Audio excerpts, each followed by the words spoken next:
দর্শক, আপনাদের সবাইকে স্বাগত জানাচ্ছি আমাদের নিয়মিত আয়োজন আওয়ার ডেমোক্রেসি প্রোগ্রামে। আপনারা জানেন যে এই প্রোগ্রামটা আমরা যখন করি একটা উইকেন্ড কাটানোর পরে অনেক ঘটনা ঘটে যায় বিশ্বের নানা প্রান্ত জুড়ে। সেসব ঘটনা নিয়ে আমরা আসলে অনেক চুলচেরা বিশ্লেষণ করতে থাকি বা চেষ্টা থাকে আমাদের আপনাদের সামনে তুলে ধরতে। আর বরাবরের মতো এখন আসলে সারা বিশ্ব জুড়ে একটি আলোচনা। এখন আসলে সারা বিশ্বের রাজনীতি, তারপর অর্থনীতি, অথবা আপনি যেই ধরনের সেক্টরই বলেন না কেন, যে জীবনযাত্রার মান, নিরাপত্তা, গ্লোবাল যে বলা হচ্ছে যে জিনিসটি, যে দেশগুলোর মধ্যে যে ভৌগোলিক যে অবস্থান, ভৌগোলিক যে কনফ্লিক্ট, সংঘর্ষ, সব কিছু আবর্তিত হচ্ছে একটি ঘটনাকে নিয়ে, সেটি হচ্ছে আমেরিকা ও ইসরায়েলের ইরানের আক্রমণ বা ইরানের যুদ্ধ। সে যুদ্ধ প্রায় আজকে 11 দিন হতে চললো সে যুদ্ধের, কিন্তু পুরো যুদ্ধ এখন প্রথমে যেমনটা মনে হয়েছিল যে আমেরিকা যেমনটা চেয়েছিল, যদি আমেরিকা খামেনিকে, ইরানের যে ধর্মীয় নেতা ছিলেন, তাকে হত্যা করতে পারে, হয়তো বা যুদ্ধ খুব দ্রুত শেষ হয়ে যাবে। কিন্তু যত দিন যাচ্ছে তত মনে হচ্ছে না, যুদ্ধ আসলে এত সহজে শেষ হবার নয়। যেটি আজকে প্রেসিডেন্ট ট্রাম্প তার প্রেস কনফারেন্সে উনি বলেছেন যে যুদ্ধ উনি ধরে নিয়েছেন যে আমেরিকা জিততে যাচ্ছে, কিন্তু তারপরও কিছু যদি কিন্তু থেকে যাচ্ছে, যে সেভাবে যেভাবে আশা করা হয়েছিল সেভাবে নাও হতে পারে। কিছুটা এখানে যেটাকে বলে যদি কিন্তু বা দোদুল্যমান অবস্থা রয়েছে। তার একটাই কারণ, সেটি হচ্ছে তেল। আপনারা জানেন যে বিশ্বের জ্বালানি তেল এমন একটি জিনিস যে এটি দিয়ে সব কিছু আবর্তিত হয়।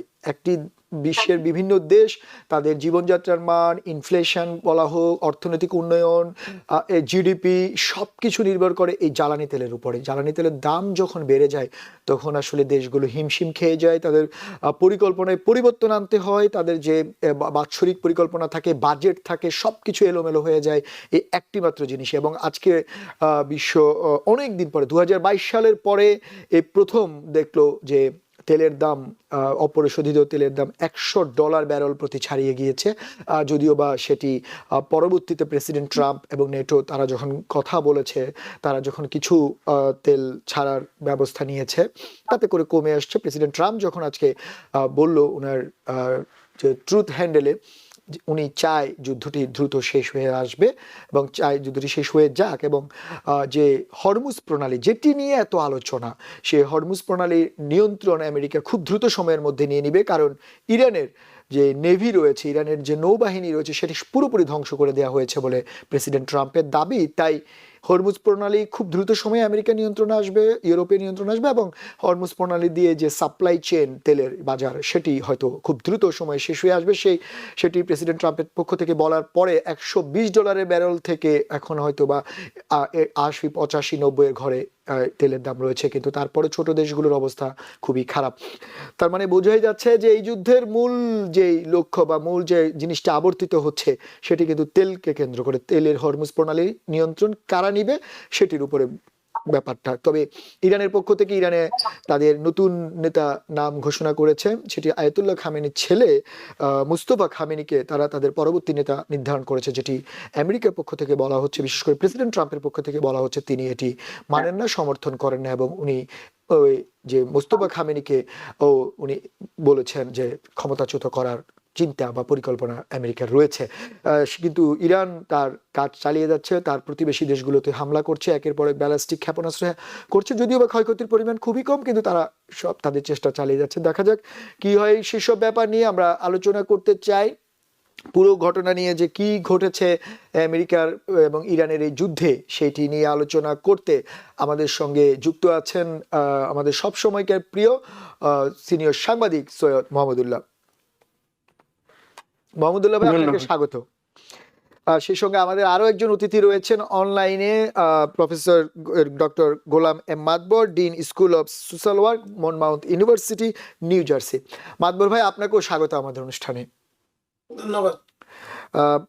মাতবর ভাই এবং আমাদের মাহমুদুল্লাহ ভাই শুনলেন, আমি আসলে এত ঘটনা আমি সংক্ষেপে বললাম, যদিও বা এর মধ্যে অনেক পরিসংখ্যান রয়েছে, অনেক আলোচনা রয়েছে।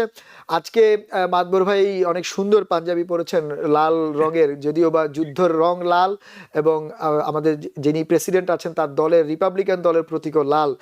মানে লাল একটি আসলে মানে খুবই আকর্ষণীয় একটি রং। তার মানে আপনাকে দিয়েই শুরু করি, মনে হচ্ছে আপনি খুবই খুশি, কারণ খুশি থাকার মনে হয় কিছুটা কারণও রয়েছে।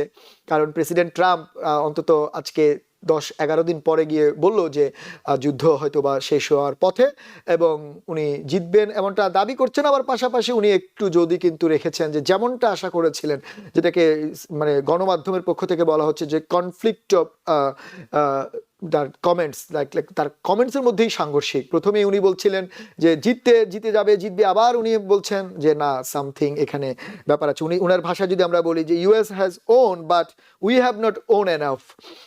ইটস অ্যামেজিং ব্যাপার আসলে উনি কেন এই কথাটা বলেছেন। মাদুর ভাই, আমি আপনার কাছে আসবো, তার আগে আমরা একটু শুনে আসি আজকে প্রেসিডেন্ট ট্রাম্প কি বলেছেন। প্রেস কনফারেন্সে সবশেষ কিছুক্ষণ আগে উনি সংবাদ সম্মেলন করেছেন, উনি সেখানে কি বলেছেন সেটা শুনে আমরা আলোচনায় আসতে চাই। We have a formula that's been very good so far, and I think it'll continue to be good. The relationship is extraordinary with Venezuela, smart country. We've taken out 100 million barrels of oil. It's right now in Houston being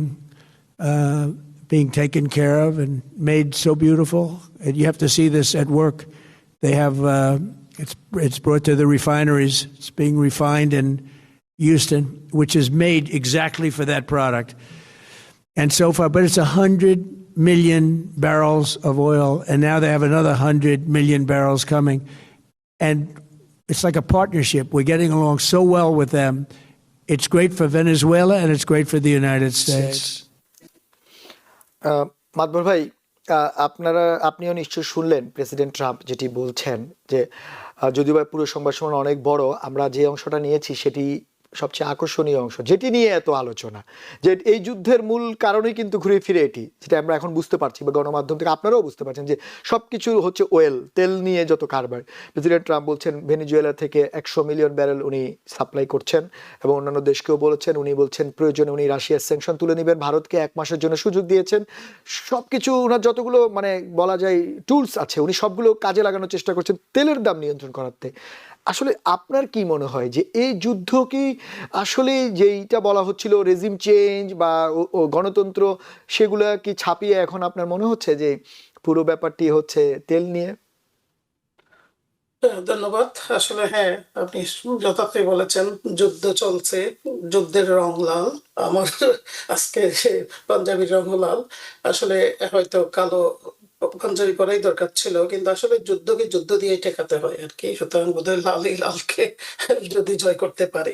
so anyway, আসলে দেখুন, at the end of the day আপনি যথার্থই বলেছেন, it's all about your money, your assets, even your property. So that's very true. এবং বিশেষ করে western world কিন্তু এই ব্যাপারে কিন্তু সবসময় কিন্তু ভেরি পূর্ব পরিকল্পিত। তো দেখুন, এখানে যুদ্ধটা বেশ করা অয়েলের কথা বলা হচ্ছে, হরমুজ প্রণালী, এটাই হচ্ছে একটা ডিসাইডিং ফ্যাক্টর। আর আমরা জানি যে ইরান একটা বিরাট প্লেয়ার এই বিশেষ করে এই অয়েল রপ্তানির ক্ষেত্রে, অয়েল রিজার্ভের ক্ষেত্রে। ভেনিজুয়েলা আরেকটা। আসলে দেখুন, তারা প্রথমেই ভেনিজুয়েলা অ্যাটাক করলো, এখন নেক্সট সেকেন্ড করলো হচ্ছে আপনার ইরান। তো ইরানে এখন যে পরিস্থিতিটা দাঁড়িয়েছে আসলে, ইয়েস, প্রেসিডেন্ট ট্রাম্প তো বলেছেন আমরা we are almost complete over the excursion. আনন্দ ভ্রমণ, এটা তেমন কিছু না, এটা আনন্দ ভ্রমণ গিয়েছিল। দ্যাট মিনস বলছে এর পিছনে বিহাইন্ডে বলছে there are more, they are very well plan. They have all the ammunition arms, all the technology, all the পারমাণবিক সবকিছু আছেন আর কি। তো সেই জন্যই বলছে এক্সকারশন আমরা উই আর গোয়িং। এবং এটাও বলছে, আপনি তো নিজেও বললেন যে তাদের যে নৌবাহিনী পুরো শেষ ইরানের, এবং তাদের কমিউনিকেশন সিস্টেম শেষ, তাদের যে অয়েল স্থাপনা কতগুলো সেখানেও কিন্তু বোম্বিং হয়েছে। বলছে যে তারা সব শেষ। আসলে কিন্তু ইটস ভেরি ডিফিকাল্ট ইরানকে এই শেষ বলাটা আর কি, কারণ Iran is a Persian country. আপনার পার্সিয়ান সভ্যতা কিন্তু অনেক দীর্ঘদিনের সভ্যতা। পার্সিয়ানরা they are also very smart people এবং ভেরি কারেন্ট পিপল, এবং তারা কিন্তু অনেকগুলো যুদ্ধে কিন্তু সার্ভাইভ করেছেন এর আগে, আমরা যদি সেই অনেক অতীতে দেখি আর কি। তো এখন অয়েলের ব্যাপারে আমি যেটা বলবো, আসলে হ্যাঁ আমরা জানি ইউনাইটেড স্টেটসে অয়েল রিজার্ভ কিন্তু যথেষ্ট আছে, এবং ইউনাইটেড স্টেট যেটা করে, বিশেষ করে উন্নত বিশ্ব, তারা কিন্তু প্রথমে নিজেরটা ধরে রেখে অন্য জায়গাগুলোকে আহরণ করার চেষ্টা করে। দ্যাটস হোয়াট এক্স্যাক্টলি ভেনিজুয়েলা এবং ইরান দুটোর ক্ষেত্রেই কিন্তু করছে। এখানে দেখুন, ইরানকে বারবার বলা হয়েছে যে বিশেষ করে রাশিয়া এবং চীন এ দুটো কিন্তু তাদের সাহায্য করছে, কিন্তু আপনারা দেখুন তারা কিন্তু ফোর্ট ফ্রন্টে কোনদিন আসে না, যেটা এবং অতীতেও আসে নাই, এবং সবসময় যে আমি আছি, তুমি ফাঁসির কাস্টে জ্বলে পড়ো, আমি আছি, অনেকটা বানর কৌতুকের মতো আর কি। তো যেটা এখন তাদের আরো হয়তো এটা ইন্টারেস্ট থাকতে পারে, রাশিয়ার যে ইন্টারেস্ট সেটা হচ্ছে যে আরো যদি এটা প্রলম্বিত হয়, তার ইউক্রেন যুদ্ধটা থেকে কিছুটা সে অন্তপক্ষে রিলিফ পায়, অর্থাৎ ইউক্রেনের দিকে আমেরিকার হয়তো বা ইউরোপিয়ান কান্ট্রিজ গুলো অত বেশি হয়তো দেবে না, প্রাধান্য দেবে না। আর এবং চায়না যেটা মনে করে, চায়না তো আপনি জানেন, চায়নার কিন্তু ডিপেন্ড করে কিন্তু প্রত্যেকটা দেশেই, আপনি যেটা বলেছেন প্রথম থেকেই সূচনা বক্তব্যে, যে oil is very important to run the economic machinery. এবং চায়না কিন্তু অলরেডি কিন্তু they are the beneficiary of this whole war, এবং আমি মনে করি যে তাদের পার্টনার হিসেবে ইরান থেকে সবসময় কিন্তু তারা সস্তা দামে তেল কিনছে, এবং এই যুদ্ধের পরে হয়তো আরো সস্তা দামে কিনতে পারবে। তো এই জন্যই যেটা ওরা বলছে যে সামনাসামনি ওরা কোনদিন আসবে না, বাট এটা কিন্তু এমন একটা গ্রাউন্ড ছিল এইবার, কিন্তু সামনাসামনি আসলেও কিন্তু যুক্তরাষ্ট্র বা ইউনাইটেড নেশন কেউ কিছু বলতে পারতো না, কারণ চায়নার কিন্তু বিরাট ইনভেস্টমেন্ট আছে ইয়াতে, আপনার ইরানে। So the way actually America posit, যে অবস্থানটা নেই যে ইসরায়েল আমাদের অ্যালাইড পার্টনার, ইসরায়েলের প্রোটেকশন, ইসরায়েল সবসময় একটা জিনিস করে, তাদের স্বার্থটাকে আমেরিকার স্বার্থটাকে কিন্তু কম্বাইন করে কিন্তু প্যাকেজিংটা, মার্কেটিংটা করে সারা বিশ্বে, এবং সেখানে নেটো কান্ট্রিজ গুলোকে, ইউরোপকেও কিন্তু ধরে রাখে। আমরা জানি তারা কিন্তু অন্য দূরভিসন্ধি লোক যেগুলো আর কি, তারা ইসরায়েল সবসময় এটা করে। তো এখানে এবার আরেকটা জিনিস আমার কাছে, সুতরাং এটা কিন্তু যদি প্রলম্বিত যত হয়, ইরান উইক হবে স্বাভাবিকভাবে, এদের সাথে পারাটা আসলে খুব না ডিফিকাল্ট, মাদবর ভাই, আমি না।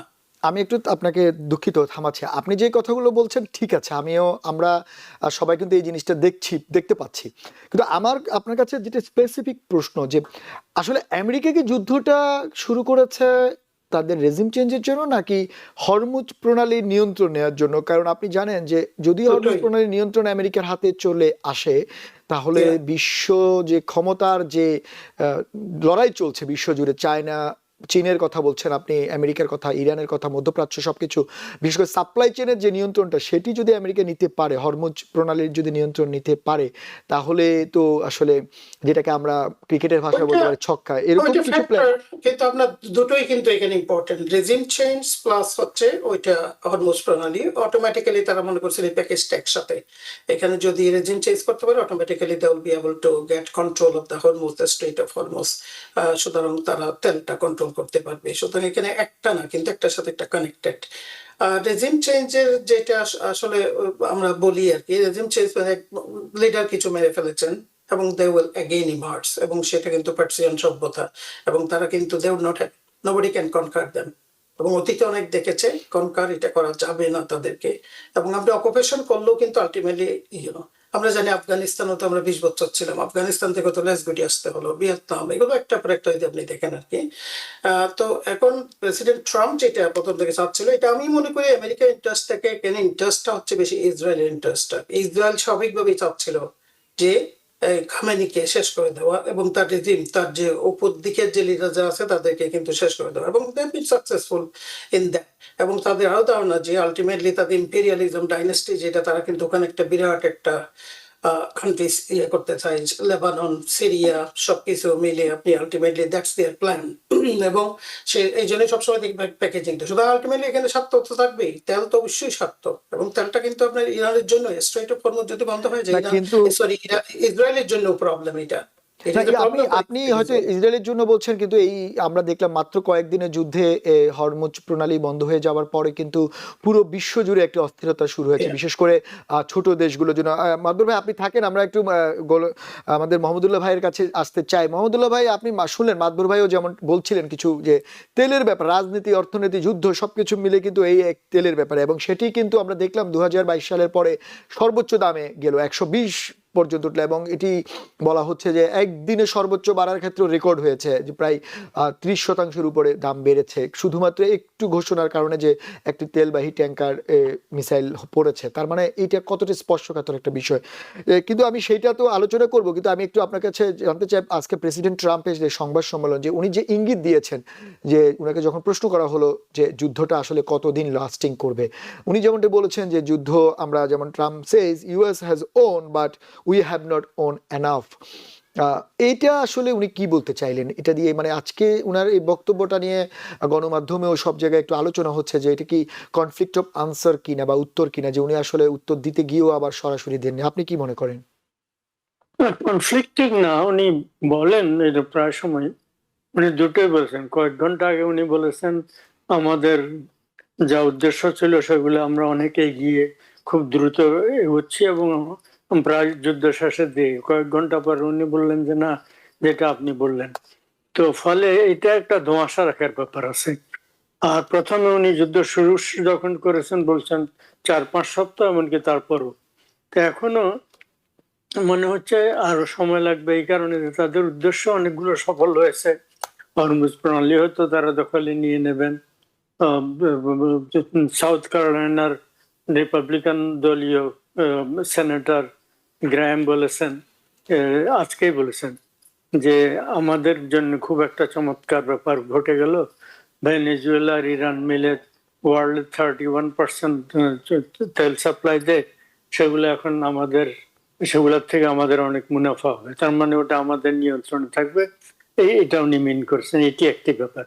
2 নম্বর হচ্ছে যে তেল তো একটা ডেফিনেটলি হরমুজ প্রণালী একটা, কিন্তু তার চাইতে বড় কথা ইরানকে কন্ট্রোল করা। ইরান একটা বিরাট দেশ, এখানে প্রধানত শিয়া ইরানিয়ান, পার্সিয়ান শিয়ারা মেজরিটি, কিন্তু এখানে আরো কিছু জাতিগোষ্ঠী আছে, একটা বাহাই কমিউনিটি আছে, তারপর আপনার কিছু কার্ডিশ পিপল আছে, আজেরি পিপল আছে, এরকম কিছু ছোট ছোট গ্রুপ আছে। কেউ কেউ বলছেন, বিভিন্ন সংবাদ মাধ্যমে দেখলাম, দেশটাকে বিভক্ত করার একটা চিন্তা থাকতে পারে, এটি একটি। আর ওখান থেকে আর লেটেস্ট আমি একটা দেখলাম, যুক্তরাষ্ট্র হয়তো প্রয়োজন বোধে সেখানে স্থলবাহিনী পাঠাবে, সে তাদের যে এনরিচড পরিশোধিত ইউরেনিয়াম যেটা স্টকে আছে সেগুলা নিয়ে আসার জন্য। তারা কোথায় লুকিয়ে রেখেছে সেটা তারা হয়তো তারা অলরেডি জানে বা জানার চেষ্টা করছে, এই একটি। আরেকটা, ইরানের দিক থেকে ইরানের যে খামেনির পুত্র মুস্তাফাকে নতুন কান্ট্রি চিফ করা হয়েছে, সুপ্রিম লিডার। এটার ব্যাপারে প্রেসিডেন্ট ট্রাম্প বলেছেন যে এই কাজটা ভালো হয়নি, আমরা অনুমোদন করতে হবে, যেটা মানে কাকে তারা লিডার করবে আমরা অনুমোদন করতে হবে, এই একটা। তার আরো একবার একই প্রেস কনফারেন্স হোক বা অন্যভাবে তিনি আরেকটা কথা বলেছেন, সেটা হচ্ছে আমার একটা মোটামুটি কাকে করব সেখানকার নেতা, সেটা আমার একটা ধারণা আছে, আমি ঠিক করে রেখেছি, এই ধরনের কথা। ফলে যুক্তরাষ্ট্রের ইসরায়েল সব, যে ইসরায়েলের পক্ষ থেকে যুদ্ধ যেদিন শুরু হলো বলা হলো 1 মাস সময় ধরে আমরা এগুলো প্ল্যান করছিলাম, এই তো। ফলে তাদের মোটামুটি একটা ব্লু প্রিন্ট আছে কি কি তারা চান, সেগুলো তো আমরা এখন জানি না। তো সেগুলা তাদের উদ্দেশ্য। অন্যদিকে ইরানের কথা এবারে বলি, এটা একটু আপনার শোনার দরকার আছে, আপনার শ্রোতা দর্শকদের। এটা হচ্ছে ইরান যে মুস্তাফাকে করলো, মুস্তাফাকে করেছে দুটো কারণ। তাটা হচ্ছে যে মানে তাদের যে ন্যাশনাল গার্ড যেটা আছে, এক্সট্রিমিস্ট, তারা এই এক্সট্রিমিস্ট রেজিমের এক্সট্রিমিস্ট ফোর্স, তারা এই মুস্তাফাকে করেছে। কারণ মুস্তাফা আগে থেকে পর্দার অন্তরালে রেডি হচ্ছিল উত্তরাধিকারী হওয়ার জন্য, 1। 2 নম্বর হচ্ছে তার ওই পলিসিটা কন্টিনিউ করবে। 3 নম্বরের একটা ফ্যাক্টর আছে, শিয়াদের মধ্যে ইমাম হাসান এবং হোসেন নিহত হয়েছিলেন, একজনকে মারা হয়েছিল, আরেকজন মানে বিষ পানে একজনকে মারা হয়েছে, একজনকে ফিজিক্যালি মারা হয়েছে। ওদের ভিতরে এক ধরনের আত্মহননের ব্যাপারটা আছে, যে তা আমরা যদি মানে এই ধরনের তাদের দৃষ্টিতে যেটা তারা ধর্মীয় ব্যাখ্যায় মনে করবে ন্যায় যুদ্ধে মারা গেলে তারা মনে করে তারা শহীদ হয়েছে এবং শাহাদাত বরণের জন্য তারা রেডি, এটা তারা বেহেশতে যাবে, স্বর্গে যাবে, এই ধরনের তাদের ভিতরে ওই সেন্টিমেন্ট কিন্তু শিয়াদের ভিতরে খুব প্রবল, বিশেষ করে 12 শিয়াদের মধ্যে, যেটা মানে ইরানের যে শিয়া গোষ্ঠী 12 ইমাম যারা বিশ্বাসী, এটি একটি। তো তারা কি করতে পারতো, এই যে আমেরিকার বা একটা হয়তো লিস্ট আছে, কিন্তু তারা যদি মোটামুটি ভাবে সেই দেশে লিবারাল ডেমোক্রেটিক যে ফোর্স গুলো আছে তাদের সাথে রিচ আউট করে, এইবার আগে থেকে তারা বুঝতে পারছিল যে ঘটনা কোন দিকে যাচ্ছে, আগে থেকে বুঝে সেটা যদি একটা গ্রেটার কোয়ালিশন করতে পারতো, অন্যদেরকে আনতে পারতো, তাহলে সম্ভবত এইবারও তারা ভুল করে ফেললো। এখন তারা ওই আত্মহননের পথ বেছে নিয়েছে। এবং আপনি যে মুস্তফার কথা বলছেন, উনি তো খামেনির ছেলে, তাহলে তো আমেরিকা তো মানে কোনোভাবে এটা মেনে নিবে না, তার মানে ওনারা জেনে শুনে আবার সমস্যা তৈরি করার চেষ্টা করছে। খামেনির ছেলে ছাড়া ওরা যদি এক্সট্রিমিস্ট অন্য কারো ছেলে, কারো ভাই, কারো চাচাকেও করে, ওই গ্রুপের কাউকে করে ওই ধরনের ওই মতবাদের, তাহলে যে যাকেই করুক, ইসরায়েল তো কয়েকদিন আগে বলেই দিয়েছে আমরা যতজনকে তারা লিডার করবে তাকেই মেরে ফেলবো। বলেছিল যে প্রেসিডেন্ট ট্রাম্পকে না জানিয়ে যদি কাউকে করা হয় প্রধান, তাহলে সেটা আমেরিকা কখনো। এখন প্রেসিডেন্ট ট্রাম্প সেটা ক্লিয়ার করে বলেছেন যে এটা এই লোক আমার পছন্দ হয়নি আর আমাদের অনুমতি নিয়ে করতে হবে, তাহলে ঘটনাটা এইরকম। এবং তারপর বলেছেন একজনের কথা কাকে বানাবেন সেটাও তার মোটামুটি লিস্ট আছে। তো ফলে আমার খারাপ লাগছে যে ইরানের লিডারশিপ মানে এরা এই যে কোনো একবারে, একটা তো হচ্ছে ন্যাশনাল প্রাইড, ন্যাশনাল ইন্টারেস্ট, সেটা একটা দিকে, অন্যটা হচ্ছে একেবারে অন্ধত্ব। এই যে আমরা আমাদের দেশে দেখি কিছু আছে তাদের একেবারে যে এজেন্ডা সেটার ব্যাপারে একেবারে অন্ধত্ব থাকা, আমার ন্যাশনাল ইন্টারেস্ট দেখা। যুদ্ধের একটা কথা আছে, আমি বইতে পড়েছি, শুনেওছি, সেটা হচ্ছে দরকার হলে অনেক সময় মানে রিট্রিট করতে হয়, সৈন্যবাহিনী এগিয়ে যায়, পরাস্ত করে, কিন্তু প্রয়োজনে তারা রিট্রিট করে, সেটা একটা সামরিক কৌশল। তারা না করে তারা এই আরব দেশগুলো ওদের সেখানে খালি আমেরিকার জায়গায় আঘাত করছে যেটা বলছে তা না, ওই সব দেশগুলোর অন্যান্য স্থানও আঘাত করছে। এটা করে তাদের শত্রুতা বাড়াচ্ছে, নিজেদেরকে এক করে ফেলছে, এমনিতেই এক, তারপর আরো বেশি করে ফেলছে, এবং সমরাস্ত্র যা আছে তারা আরো আছে, কিছু হয়তো আরো ছাড়বে, আরো 1-2 সপ্তাহ 3 সপ্তাহ হতে চলবে। এটাকে বলে ওই মানে একটা টার্ম আছে পোড়া মাটি নীতি, এভরিথিং ডেস্ট্রয়েড হয়ে যাবে কিন্তু আমি আত্মসমর্পণ করব। এটা আপনি যেটা বলছেন, যেটা আমাদের যদি একটু বাংলা ভাষা বলে একগুয়েমিরও একটা ব্যাপার, যে তারা বুঝতে পারছে যে তারা টিকতে পারবে না বা টিকাটা অনেক কঠিন, কারণ যে অবস্থা, কারণ এই মুহূর্তে যদি আমরা বাস্তবতা ধরি বা পরিসংখ্যান চিন্তা করি, আমেরিকা ইসরায়েলের যে সামরিক শক্তি তার সঙ্গে ইরানের সামরিক শক্তি অনেক পার্থক্য, প্রথমত। দ্বিতীয়ত হচ্ছে তাদের যে প্রতিবেশী দেশগুলো রয়েছে, কোনো প্রতিবেশী দেশের সঙ্গে কিন্তু ইরানের বন্ধুত্বপূর্ণ ব্যাপারটি নেই। তারপরে তৃতীয়ত হচ্ছে যে ইরান যাদেরকে বা আমেরিকা যারা প্রতিদ্বন্দ্বী, রাশিয়া বা চীন, তারা কিন্তু ওভাবে সরাসরি ইরানের পক্ষ নিয়ে এখনো পর্যন্ত তেমন জাস্ট কিছু বিবৃতি দেওয়া ছাড়া বা তাদের পাশে থাকবে এমন কোনো বলে নেই। তারপরও ইরান আসলে কিসের উপরে ভিত্তি করে এই লড়াই চালিয়ে যাওয়ার চেষ্টা করছে? শাহাদাতের মেন্টালিটি এই একটা, তারপর ন্যাশনাল প্রাইড, যেটা প্রফেসর সাহেব বলছেন, পার্সিয়ান ন্যাশনাল প্রাইড, ওরা মুসলমান ব্যাড দি এন্ড পার্সিয়ান, তারা পার্সিয়ান মুসলিম, এই একটা। আর তারা হচ্ছে যে হয়তো এই তাদের পাখাগুলো আগে কেটে দেওয়া হয়েছে, ইসরায়েল আগে কেটে দিয়েছে, লেবাননে হিজবুল্লাহকে শেষ করেছে, গাজাতে ওদেরকে শেষ করেছে, তারপর হুতিদেরকে শেষ করেছে, তো ফলে তাদের আর পাখাগুলো শেষ। এখন মূল ভূখণ্ড এইটাকে মানে এইটাকে যে অবস্থা হচ্ছে পোড়ামাটি। তেহরানের খবর বলি, সর্বশেষ আপনি নিশ্চয় পড়েছেন, সেটা হচ্ছে তেহরানে ওই যে তেলের ডিপোতে মানে বম্বিং এর কারণে সেগুলার থেকে যে তেল আগুন জ্বলছে, এই বিষাক্ত মানে বিষ ছড়াচ্ছে বাতাসে, বিষ বাষ্পের কারণে ওই তেহরানে ইরান সরকারের পক্ষ থেকে জনসাধারণকে ঘরের ভিতরে থাকতে বলা হয়েছে। ঘরের ভিতরে থাকতে বলা হয়েছে কারণ বলছে যে ওইটা এতই বিষাক্ত, তোমাদের লাংসকে এফেক্ট করবে, তোমাদের লাইফ এফেক্ট করবে, এইটা একটা। তারপরে হচ্ছে এরা কিরকম ওই যে মানে আত্মহননের মেন্টালিটি কিরকম। মুস্তাফাকে যখন অ্যানাউন্স করেছে, নিউ ইয়র্ক টাইমসে ভিডিও দিয়ে দেখিয়েছে, একটা জায়গায় দেখলাম মনে হলো লক্ষাধিক লোক এখানে সমাবেত হয়েছে মুস্তাফা ব্যাপারে ওয়েলকাম করার জন্য। নিউ ইয়র্ক টাইমসে আরেকটা রিপোর্ট আছে, কোনো কোনো বাড়িঘর থেকে জানলা দিয়ে মুস্তাফা নিপাত যাক, ধ্বংস হোক, এটাও বলছে। কিন্তু পাশাপাশি এই জিনিসটা আছে, ফলে মানে এক্সট্রিমিস্ট বিরোধী, মোল্লাতন্ত্র বিরোধী গ্রুপ যেমন আছে, তেমনি ভাবে মোল্লাতন্ত্রের সমর্থক যে আছে এখনো, এই বম্বিং এর ভিতরেও লাখ খানেক লোক রাস্তায়, প্রকাশ্য রাস্তায় 20 বাষ্প ছড়াচ্ছে, তার ভিতরে বারবার বম্বিং হচ্ছে আশেপাশে, তার মধ্যে এসে ছড়িয়েছে। এবং নিউ ইয়র্ক টাইমসের আজকে ভিডিও দিয়েছে দেখার মতো। ফলে একটা আমি আশা করেছিলাম, মানে যে কোনো সেন্সিবল লোক হয়তো আশা করবেন, হয়তো আই মে বি রং, আশা করা উচিত ছিল যে তারা সেন্সিবল হয়ে অন্তত রিচ আউট, তারা লিবারাল ডেমোক্রেটিক ফোর্সের সাথে করে সেটা তো আপনি যেমন আশা করছেন, দেশটা ধ্বংসের হাত থেকে রক্ষা। সেটাই বলছিলাম, এবং আপনি যেমনটা আশা করছেন সারা বিশ্ব এটা আশা করছে। এবং আমরা সবচেয়ে আরো যেটি মানে ভয়ঙ্কর ব্যাপার, সেটি হচ্ছে ইসরায়েলের পক্ষ থেকে বলা হচ্ছে, আমেরিকার পক্ষ থেকেও বলা হচ্ছে প্রয়োজনে গ্রাউন্ড যে আক্রমণ সেটি করার জন্য প্রস্তুতি নিচ্ছে।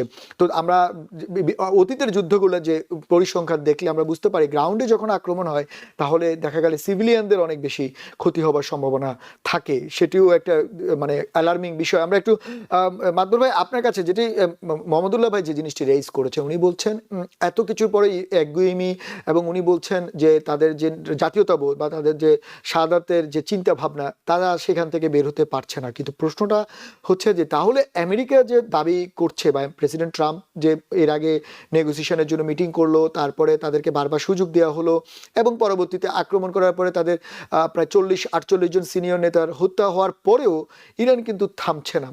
বিশেষ করে প্রতিবেশীদেরকে ধমক দিয়ে যাচ্ছে, হুমকি দিয়ে যাচ্ছে, এবং এখন তো দেখা যাচ্ছে সৌদি আরবের সঙ্গে তাদের সমস্যা তৈরি হয়েছে, কাতারের সঙ্গে সমস্যা তৈরি হয়েছে, এবং আজকে সবশেষ তুরস্কের পক্ষ থেকে বলা হচ্ছে তারাও ওইখানে ইরানের উপর আক্রমণ করতে পারে, কারণ এরই মধ্যে কিন্তু ন্যাটো ইরানের কয়েকটি ব্যালিস্টিক ক্ষেপণাস্ত্র ধ্বংস করেছে। তাহলে জিনিসটা কোথায় যাচ্ছে? আমার প্রশ্ন হচ্ছে যে এই যুদ্ধটা তো ধীরে ধীরে ধীরে ধীরে এটা তো মানে বিস্ফোরণের মতো ছড়িয়ে পড়ছে মধ্যপ্রাচ্য জুড়ে, এবং যদি এই দ্রুত সময় শেষ না হয় তাহলে মধ্যপ্রাচ্যের অবস্থা কি হতে পারে? আসলে দেখুন, এখানে এরা দুটো ব্যাপার। একটা হচ্ছে ন্যাশনাল প্রাইড, যেটা তাদের আত্মসম্মান, বা তারা একটা বলিষ্ঠ জাতি, তারা মনে করে তারা শতাব্দীর বড় civilization. On top of that injustice, যেটা তারা মনে করে তাদের উপর ইনজাস্টিস হচ্ছে। এবং আমরা দেখুন স্যাংশনের পর স্যাংশন, এবং তাদের টার্গেটেড বিভিন্ন সময় কিন্তু আপনি দেখেন ইসরায়েল কিন্তু কন্টিনিউয়াসলি তাদেরকে অ্যাটাক করছে, তাদের স্পাই করছে কন্টিনিউয়াসলি। এবং তাদের এইবার যে যুদ্ধে দেখুন স্ট্র্যাটেজিক্যালি কিন্তু তারা একটা পর একটা কিন্তু ধ্বংস করেছে, এবং it's not going to go anywhere. আর যেটা মোস্তফা খামেনি হওয়ার পরে যে আসলে এটা কিন্তু খুব এক্সপেক্টেড, এটা আমি মনে করি না ডিফারেন্ট হবে, তারা সেটাই করবে। কারণ দুটো কিন্তু শক্তি, একটা শক্তি হচ্ছে তাদের রেগুলার আর্মি, যেটা আরটিএস বলে যেটা, আর একটা হচ্ছে আমরা জানি যে ন্যাশনাল গার্ড, যেটা আর কি আইজিআরসি। এ দুটো কিন্তু অত্যন্ত স্ট্রং। তারা মনে করে যে ওই যে যেটাই যে আমরা শাহাদত বরণ করবো, শাহাদত বরণ করলে তারা, এটা তাদের একটা প্রাইড, এটা এবং তারা মনে করে যে আমার দেশ চলে গেলে আমার আর কি থাকলো, স্বাভাবিকভাবে সেটাই।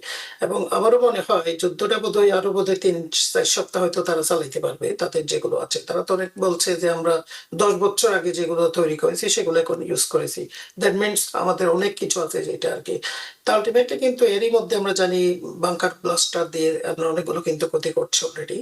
এবং এই যে যেটা ওয়েদার পর্যন্ত, যেটা ক্লাইমেট পর্যন্ত এখন বিষাক্ত হয়ে গেছে, এর ভিতরে কতটুকু ফাংশন করতে পারবে সেটা আসলে বলা খুব ডিফিকাল্ট। কিন্তু আলটিমেটলি আপনি যে বলছেন নেইবারিং কান্ট্রি কিন্তু কোনোদিন তাদের বন্ধু কেউ ছিল না। এবং নেইবারিং কান্ট্রি যেগুলো বলছে, বিশেষ করে এখন দেখুন অনেকে মনে করছে টার্কি অনেকগুলো স্টেটমেন্টও দিয়েছে যে ইরানকে প্রোটেক্ট করবে, হ্যান করবে, ত্যান করবে, কিন্তু আলটিমেটলি তারা কিন্তু নেটোর মেম্বার হিসেবে কিছু ইন্টারসেপশন করছে।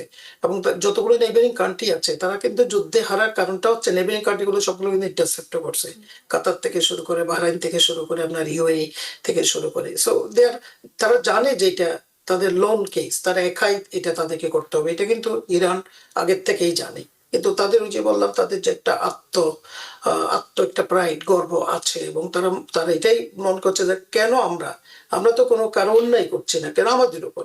এবং it's all about Israel. Actually Israel হচ্ছে এখানে সবকিছু নিয়ন্ত্রণ করছে।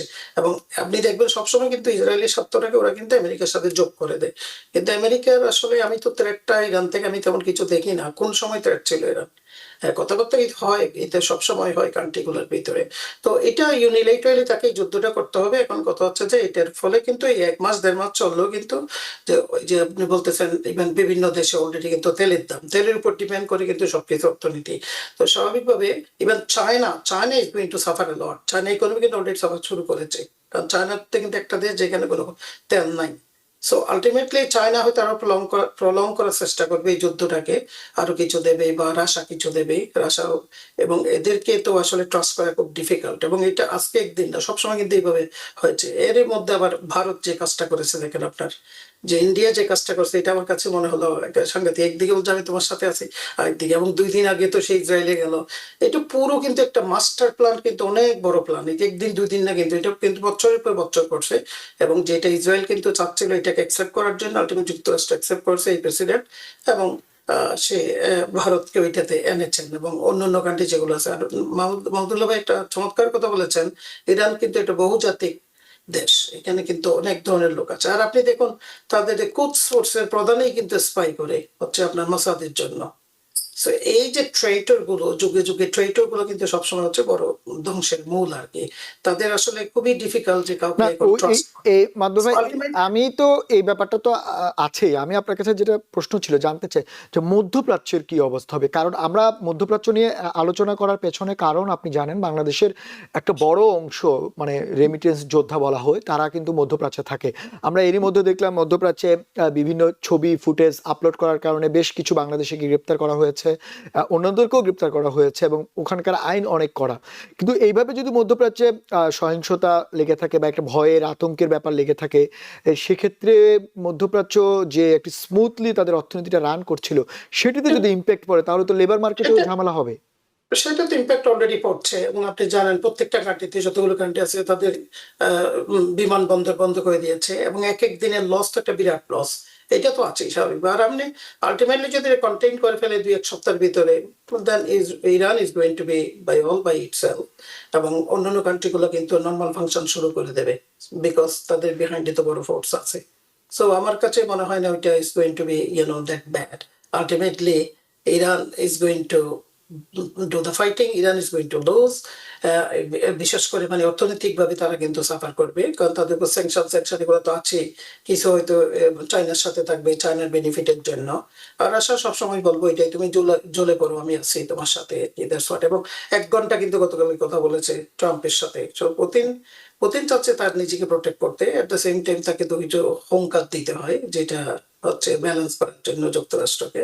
সেটা সে মনে করে যে এটা একটা তার এক্সপেরিমেন্ট, একটা গিনিপিগের মতো ইরান। আর এই ইসরায়েল বলেন, কি বলে ইরান বলে, কি বলে চায়না বলেন বা রাশিয়া বলেন, তাদের অস্ত্রগুলো এখানে খুব ভালোভাবে টেস্ট হয়ে যাচ্ছে। যে অস্ত্রগুলো বানাচ্ছে সেগুলো তো টেস্টিং গ্রাউন্ড দরকার। তো এখানে যেগুলো দিচ্ছে সেগুলো টেস্টিং গ্রাউন্ড হিসেবে কাজ করছে। বাট আলটিমেটলি ওয়েস্টার্ন, বিশেষ করে যুক্তরাষ্ট্র, ইসরায়েলের কাছে এগুলো তো ultimately they are not at all equivalent. So সেটা আপনি মধ্যপ্রাচ্য এগেইন রিগেইন করবে, মধ্যপ্রাচ্য যেভাবে চলছে সেইভাবেই, কিন্তু কিছুদিন হয়তো সাফারিংসটা থাকবে। না, এখন এই কিছুদিন শব্দটা আপনি যেমন বলছেন, এটা কিন্তু গণমাধ্যম থেকে সব এবং সারা বিশ্বের মানুষের প্রশ্ন, সে কিছুদিনটা আসলে কতদিন। এবং আজকে তো প্রশ্ন করা হয়েছিল প্রেসিডেন্ট ট্রাম্পকে যে আপনি বলছেন দ্রুত যুদ্ধ শেষ করবেন, সেটা কতদিন লাস্টিং চলবে। সেটা কিন্তু আপনি দেখুন, এইটা কিন্তু আমরা এখন কেউ কিন্তু সার্টেন না। কিন্তু আমরা মাত্র 10 দিনের মধ্যে যে অবস্থা দেখছি বিশ্ববাজারে জ্বালানি তেলের, তারপরে আমদানি রপ্তানির যে সাপ্লাই চেইন পুরোপুরি ভেঙে পড়েছে বলাই যায়। এবং আপনি দেখলেন বাংলাদেশে গ্যাস স্টেশনগুলোতে লম্বা লাইন। ইন্ডিয়ার হয়তো তারা চেষ্টা করছে, কিন্তু সেটা কতদিন থাকবে, এবং রিজার্ভগুলো কমে আসছে। এবং আপনি বলছেন শুধুমাত্র আমেরিকা সহ কিছু দেশের হয়তো রিজার্ভ অনেক বেশি আছে, কিন্তু অন্যদের অবস্থা খুবই শোচনীয় হবে যদি আর 10-12 দিন এভাবে চলতে থাকে, বিশেষ করে হরমুজ প্রণালী যদি সাপ্লাই চেইন যদি স্বাভাবিক না হয়।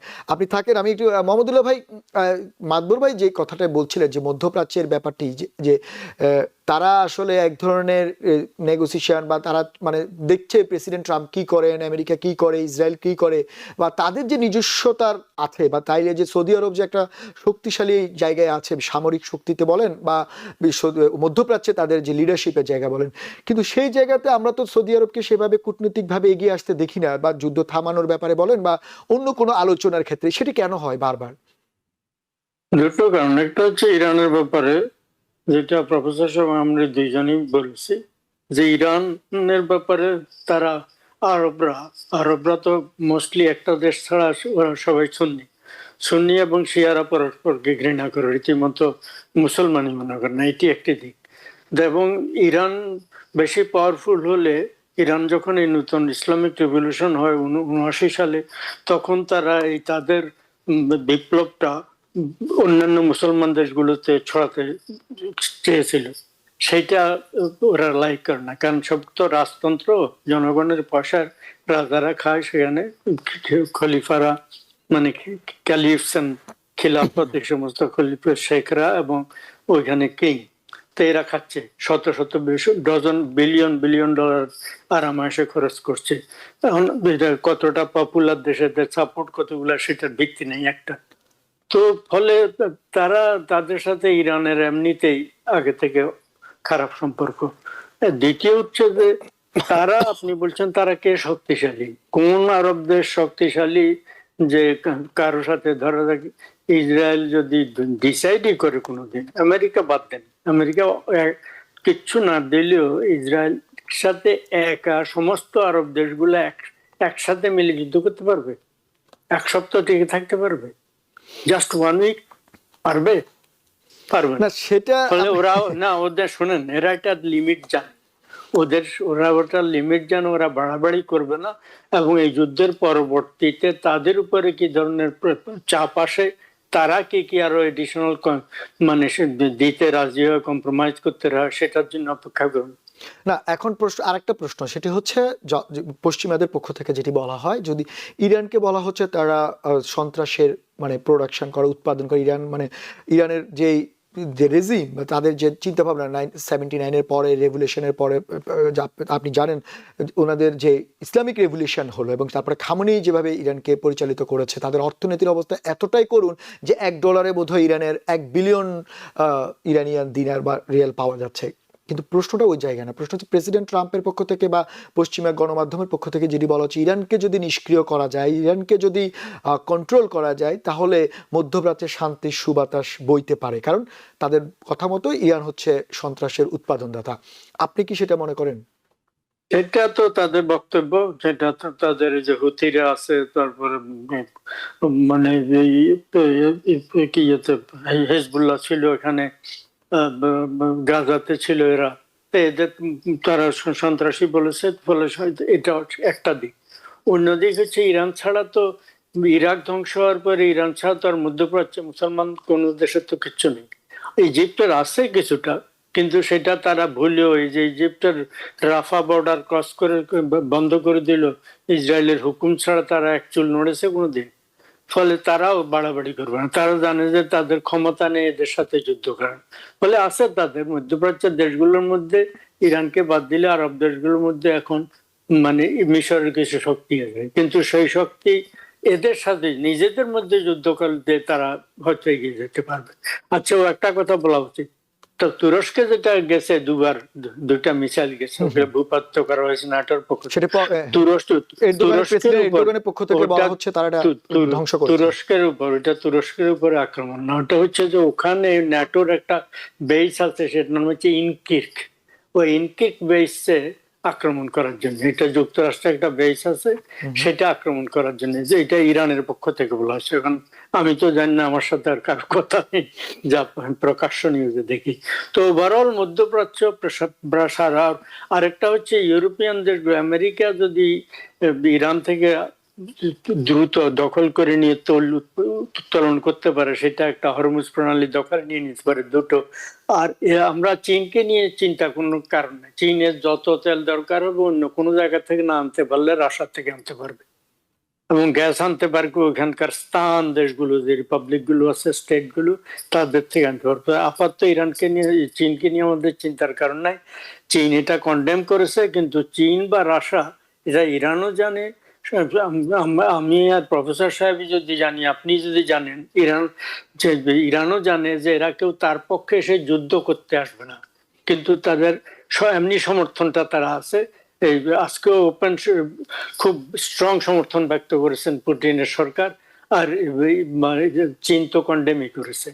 যাই হোক, এইটা না, সেটি এটা তো আরেক সেটি তো এটা আজকে পাওয়ার 11 দিনের যুদ্ধে এটা প্রমাণিত হয়ে গেল যে ইরানের পাওয়ার আসলে গেম। শোনেন, এই বাংলাদেশের মুক্তিযুদ্ধের সময় আমেরিকা ওখানে সপ্তম মনোবর পাঠিয়েছিল। চীন তো আগে ওরা পাকিস্তানের পক্ষে সমর্থন দিচ্ছিল। চীন একটা কিচ্ছু করেছে? কিচ্ছু করেনি। ফলে অন্যের হয়ে চীন যুদ্ধ করতে যাবে না, সমর্থন দেবে। এবং তারা তাদের নিজেদের দেশকে উন্নয়ন করে, মানে মাত্র 2 দশকের ভিতরে একটা অনুন্নত দেশ, পৃথিবীর দ্বিতীয় বৃহত্তম ইকোনমি, এবং মানে নিউক্লিয়ার ওয়েপনের কাউন্টার বাদ দিলে দ্বিতীয় বৃহত্তম মিলিটারি পাওয়ার হয়ে দাঁড়িয়েছে। তারা আর কোনো মতে এদের সাথে একটু চলাফেরা করে এই উত্তেজনা, শান্তি এগুলোর ভিতরে বছর 5 থাকলে তারা ধারণা করছে তারা 1 নম্বর সুপার ইকোনমিক পাওয়ার হবে। ফলে তারা ওইটা রিস্কে যাবে না, এই যুদ্ধে কোথাও যাবে না, রাশিয়াও যাবে না। এবং রাশিয়া যে যুক্তরাষ্ট্রের সাথে পারবে না, এটা তো একটা। দ্বিতীয় হচ্ছে আরেকটা কথা, আমরা এই আপনার মানে অনুমতি নিয়ে বলি, সুপার পাওয়ার আরেকটা সঙ্গে এসে যাচ্ছে, সেটা হচ্ছে আর্টিফিশিয়াল ইন্টেলিজেন্স। যুদ্ধ ছাড়াও এই আর্টিফিশিয়াল ইন্টেলিজেন্স কোন দেশ কত শক্তিশালী, সেটার উপরে নিউ সুপার পাওয়ার হবে। এবং সেই দিক থেকে আমার একটা ভবিষ্যৎবাণী করে রাখছি, Israel already may be on its way to becoming another super power হ্যাঁ, আর্টিফিশিয়াল না, না, ইন্টেলিজেন্সের ক্ষেত্রে। আপনার বক্তব্য এবং একটা কয়েক বছরের ভিতরে সম্ভবত তৃতীয় বা না, না, সেটা ঠিকই বলছেন, কারণ বৃহত্তম এরই মধ্যে আমরা দেখলাম বেশ কিছু কোম্পানি, ওপেন এআই, মানে যারা এআই নিয়ন্ত্রণ করছে, বড় কোম্পানি বলা হচ্ছে, আমেরিকার পক্ষ থেকে মানে প্রায় 100 বিলিয়নের উপরে বিনিয়োগ করা হয়ে গিয়েছে এআই এর সেক্টরে, এবং সেটি বলা হচ্ছে। এবং এই যুদ্ধেও আমরা দেখলাম এআই এর ব্যাপক ব্যবহার আমেরিকার পক্ষ থেকে, যেমন প্লান্টিনার তারা আমেরিকাকে সাপোর্ট দিচ্ছে কিভাবে ট্র্যাকিং করা যায় মিসাইলগুলো, এরকম প্রচুর কাজ চলছে। সেটিও ঠিক বলছেন, সেটি থাকবে। তারপর আপনি আরেকটা বিষয় তুলেছেন, অর্থনীতির ব্যাপারটি। আমি যেহেতু অর্থনীতির ব্যাপার তুলেছেন, আমাদের সময়ও খুব কম, আমি একটু মাতবর ভাই আপনার কাছে আসতে চাই। এই অর্থনীতির ব্যাপারটি শুনলেই আমাদের মত বাংলাদেশের যারা, মানে বাংলাদেশের মতো যে ছোট দেশগুলো, ছোট অর্থনীতির দেশ, প্রায় 30-25 বিলিয়ন ডলারের যাদের রিজার্ভ, সেসব দেশের জন্য কিন্তু অনেক ভয়ঙ্কর, মানে চিন্তার বিষয়। এবং বাংলাদেশের একটু আলোচনা করতে চাই। বাংলাদেশের প্রেক্ষাপটে এই মুহূর্তে ইরান যুদ্ধ, তার আগে এই অন্তর্বর্তী সরকারের সময় কিছু অনিয়ম, এখন সেগুলো রিপোর্ট হয়তো গণমাধ্যমে আসছে, বিভিন্ন রকমের লোন নেওয়া থেকে অতিরিক্ত টাকা ছাপানো থেকে শুরু করে, এবং ব্যাংকগুলোর অবস্থা খুবই করুণ। এবং আমরা দেখলাম তেলের রিজার্ভও খুবই কমে আসছে বাংলাদেশে। সেই সঙ্গে বাংলাদেশের সাপ্লাই চেনের অবস্থাও খুবই খারাপ, এবং বিশেষ করে পোশাক বাজারে ক্রয় আদেশ কমে গিয়েছে আমেরিকার পক্ষ থেকে। কারণ যুদ্ধ চললে আসলে যেটা হয়, সেক্ষেত্রে বাংলাদেশের মতো দেশ, মতো না, বাংলাদেশের কথাই আমি আপনাকে প্রশ্ন করি, মানে কি পরিমাণ বাংলাদেশের জন্য অশনি সংকেত অপেক্ষা করছে যদি এই ধরনের যুদ্ধ আরো কিছুদিন কন্টিনিউ করে? এটা শুধু বাংলাদেশ না, আসলে আপনি প্রথমে যেটা সব বলছেন দেশই যে হয়, আমরা যেহেতু বাংলাদেশের বাংলা মতো ভাষাভাষী, আমাদের বাংলাদেশের ইম্প্যাক্টটা নিয়ে একটু কথা বলতে চাই। হ্যাঁ, ইকুইভ্যালেন্ট কান্ট্রি গুলো আর কি। তো এখন বাংলাদেশ যদি আপনার কোনো, যদি ইনোভেটিভ কোনো কিছু করতে পারে, otherwise Bangladesh is going to also suffer like all other countries, আমরা যেটা বলছি আর কি। প্রলং করলে সাফারিংসটা বেশি হবে। অলরেডি আমরা দেখেছি বাংলাদেশের বিভিন্ন, ধরেন তেলের জন্য লাইন আপ যে বিরাট ব্যাপার, এবং অনিশ্চিত, কারণ এগুলো তো 25 বিলিয়ন, আপনি বলেন 30 বিলিয়ন ডলার ইকোনমি, এগুলো তো আসলে স্বাভাবিক, ভেরি ফ্র্যাজাইল, যে কোনো একটা টুনকো। আর পোশাক শিল্পও কিন্তু একটা দশ আসতে পারে। আর এখানে এখানে অন্যান্য কান্ট্রিগুলো তো প্রতি বসে আছেন, ওই ষড়যন্ত্রগুলো তো আছে, সেগুলো স্বাভাবিকভাবে কিন্তু এফেক্ট করবে বাংলাদেশকে। তো বাংলাদেশ এখন আমার মনে হচ্ছে we should look for also alternative sources. আমি আরেকটু কথা একটু বলবো, যে আপনি যেহেতু শেষের দিকে, মাহমুদুল্লাহ ভাই একটা চমৎকার কথা বলতেন, যে আর্টিফিশিয়াল ইন্টেলিজেন্স। দেখুন, এখন পৃথিবীতে কিন্তু ন্যায় অন্যগুলো কিছু না। This is what you need to do. কেন ইসরায়েল আজকে এত শক্তিশালী? That's what Muslim countries needed to do. আপনি সবগুলো কিন্তু পেপার ট্যাগের মতো বড় বড় কথা বলি, কারণ nothing is going to stay. আপনি বারবার কিন্তু ইকোনমির কথা আনতেছেন। সুতরাং আপনাকে ইকোনমি লিড করতে হলে you have to have those উদ্ভাবনী, ইনোভেটিভ, কিন্তু আপনার টেকনোলজিক্যাল অ্যাডভান্সমেন্ট দরকার। সেটা কিন্তু এরা কিছু করতে পারেন নাই এখনো পর্যন্ত। মাহমুদুল্লাহের আরেকটা কথা আমি চমৎকার বলবো, রিট্রিট। রিট্রিটটা কেন করে? বড় বড় কান্ট্রিগুলো কিন্তু রিট্রিটের কথা, রাশিয়া কিন্তু রিট্রিট করে, এদিকে বলছে ডিপ্লোম্যাটিক ডায়ালগ চলতেছে, এদিকে কিন্তু অ্যাটাকও করছে। এরা কিন্তু সময়টা নেই। ইরান এবং যে ট্রেডিশনাল ওয়ারফেয়ার যেটা কনভেনশনাল, ওইটা ওরা করে না। আর বলছে নো, কোনো আপোষ নাই, আপোষ নাই, তোমাকে তো আসলে কিছুটা রিট্রিট করে তোমাকে নতুন ভাবে রিস্ট্রাটেজাইজ করতে হবে। এটা আমি ইকোনমির ক্ষেত্রে বলবো, যেটা আমি বাংলাদেশের ব্যাপারে আপনাকে বললাম যে Bangladesh need to explore other alternative sources, এবং অল্টারনেটিভ অলসো বলা হয় যেগুলো যে বিভিন্ন রিজিওনাল কান্ট্রিগুলো আছে, কোথায় যাবে, কোন দিকে মার্কেটিং করবে। So otherwise I think economy সারা বিশ্বে কিন্তু একটা দশ নামবে, বিশেষ করে গরিব দেশগুলোই সাফার করবে। এবং বাংলাদেশের জন্য আপনি যে অশনি সংকেত বললেন, এটা অশনি সংকেত আসলে না, সেটাই আপনি অল্টারনেটিভের ব্যাপার বলছিলেন। আমি একটু মাহমুদুল্লাহ ভাইয়ের কাছেও আসতে চাই। মাহমুদুল্লাহ ভাই, এই যে মাদুর ভাই যেটা অল্টারনেটিভ, আসলে অল্টারনেটিভ কি থাকবে বাংলাদেশের মতো দেশে, যেখানে তাদের নিজেদের মধ্যে গণতন্ত্রের অভাব লক্ষিত হয়, তাদের মধ্যে প্রতিহিংসা পরায়ণ, ধর্মীয় মৌলবাদ, উগ্রতা বেড়ে যাচ্ছে দিন দিন, সহ্য ক্ষমতা কমে যাচ্ছে, সহনশীলতা কমে যাচ্ছে, নিজেদের মধ্যে কনফ্লিক্টে জড়িত, ছোট ছোট বিষয় নিয়ে এত বেশি উত্তেজিত যে তারা যে বিশ্ব রাজনীতিতে কি অবস্থায় যাচ্ছে। আমি বাংলাদেশের প্রসঙ্গে এই জন্য আনলাম যেহেতু আমাদের বাংলাভাষী অনেক দর্শক রয়েছেন, এবং আমরা ইরানের অবস্থা দেখলাম, ইরাকে, সিরিয়া, লিবিয়া, আফগানিস্তান, প্রত্যেকটা উদাহরণ কিন্তু সামনে আছে। তো এই জায়গাটা কেন হয়, আর এখন এটা থেকে শিক্ষা নেওয়ার সময় আসছে কিনা, যে ইরানের এই ঘটনার পরে যে বাংলাদেশের মতো দেশগুলো যারা আসলে নিজেদেরকে ডেভেলপিং কান্ট্রির দিকে নিয়ে যাওয়ার চেষ্টা করছে, তাদের আসলে এই জায়গাগুলো আগে ঠিক করে, যেটা মাদবর ভাইয়ের মতো অল্টারনেটিভ চিন্তা করতে হবে, যেটাকে বলা হচ্ছে প্রগতিশীল বা সবাইকে নিয়ে চলা বা সবার সঙ্গে ভালো সম্পর্ক রাখা, এবং অর্থনীতিকে কিভাবে কৃষি নির্ভরতা সঙ্গে সঙ্গে টেকনোলজি নির্ভরতা করা যায়, সেটির দিকে গুরুত্ব দেওয়ার সময় আসছে কিনা, আপনি কি মনে করেন? হ্যাঁ, নিশ্চয়ই আসছে। এবং এআই থেকে শুরু করে সর্বক্ষেত্রে নিজে স্বয়ংসম্পূর্ণ যতটা সম্ভব একটা হচ্ছে, তারপর মার্কেট ডাইভার্সিফাই করা, আইটেম ডাইভার্সিফাই। কেবল একটা আইটেম আমি রপ্তানি করবো, দুটো আইটেম রপ্তানি, একসময় চা রপ্তানি করতে হচ্ছে, এখন বাংলাদেশ কিছুদিন পরে আমদানি শুরু করতে হবে। তারপর মানে চামড়া, আমাদের এমন করুণ অবস্থা, চামড়া এখন মানে এত আমাদের ট্যানারি গুলো এত থার্ড ক্লাস, এগুলোকে করে বিদেশে গিয়ে এগুলোকে বেটার চামড়া হিসেবে তৈরি করতে পারে। এইটাকে যদি বাংলাদেশ অত্যন্ত উন্নত মানের ট্যানারি শিল্প তৈরি করতে পারে, সেটা দিয়ে তারা এটাও কতগুলো দিক। আচ্ছা, অন্যদিক হচ্ছে যে রিজিওনাল কোঅপারেশন গুলাতে এই নতুন থার্ড ওয়ার্ল্ড কোথায় কোন চলে গেল, এটাতে আমার কি আছে? থার্ড ওয়ার্ল্ড বাংলাদেশ ধ্বংস হয়ে যায়, হুয়াই কেয়ার। কিন্তু ফলে এই ধরনের দেশগুলোকে রিজিওনাল কোঅপারেশনের প্রতি গুরুত্ব দিতে হবে। রিজিওনাল কোঅপারেশন করতে হলে পরস্পরকে ডমিনেট করার চিন্তাতে যেমন ছাড়তে হবে, তেমনি একে অন্যের ক্ষতি করার কথা বলা এবং ইরেসপন্সিবল কথা বলে উত্তেজনা তৈরি করা, এটার থেকে সরে আসতে হবে। এটা না করলে, এখন এটার থেকেও যদি শিক্ষা নিয়ে এই রিজিয়ন গুলা নিজেদেরকে, বিশেষ করে মানে উন্নয়নশীল দেশগুলো, অনুন্নত দেশগুলো, লিস্ট ডেভেলপ কান্ট্রিগুলো, আপনার কথা হতে পারে যদি এটি করতে না পারে তাহলে তাদেরকে অনেক সাফার করতে হবে। আমাদের সময় একেবারেই শেষ, দুঃখিত আপনাদেরকে থামাতে হচ্ছে, তো অন্যদিন এটি আলোচনা করব। আবারও ধন্যবাদ আপনাদের দুজনকে আমাদেরকে সময় দেওয়ার জন্য। ধন্যবাদ। দর্শক, সেই সঙ্গে আপনাদেরও ধন্যবাদ।